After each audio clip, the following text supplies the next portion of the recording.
Hello viewers, কেমন আছেন আপনারা? আশা করি সকলেই ভালো আছেন। তো আজকে আমি সিদ্ধান্ত নিয়েছি বাংলাদেশি হোটেলে আমার সকালের নাস্তা করব। সকালের নাস্তা বলতে এখন আমার এখানে 3টা বেজে গেছে। আমি ঘুম থেকে মাত্র উঠছি, কাজ কাম নাই, তাই একটু লেট করে ঘুম থেকে উঠি।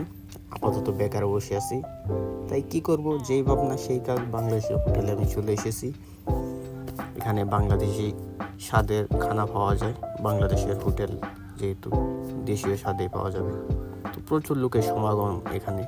সকলেই দেশীয় খাবারের টেস্ট নিতে এখানে চলে এসেছে। তো তাদের মতো আমি ওখানে চলে এসেছি দেশীয় খাবারের স্বাদ নিতে। তো আমি এখানে এসে আমি অর্ডার করলাম গরুর বট। এই শুধু গরুর বট আমি অর্ডার করেছি, সাথে আমাকে রাইস, ডাল সব কিছু ফ্রিতে দিয়ে দিছে। দেশীয় খাবার তো, দেশীয় লোক, তাই ওরা খুব অতিথিপরায়ণ, ফ্রিতে সব কিছু দিয়ে দিচ্ছে আমাকে। তো আমি খাবার খেলাম এখানে, খুব ভালো স্বাদ, ভালো টেস্ট। একদম মনে হয়েছে যে আমি দেশে আছি, দেশের খানা খাচ্ছি। তো খাওয়া দাওয়া শেষ করলাম আমি। এখানে আমার বিল হয়েছে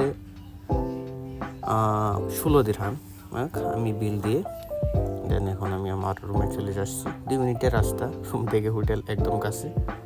তো খাওয়া দাওয়া শেষ, আমি রুমে চলে যাচ্ছি। আল্লাহ হাফিজ।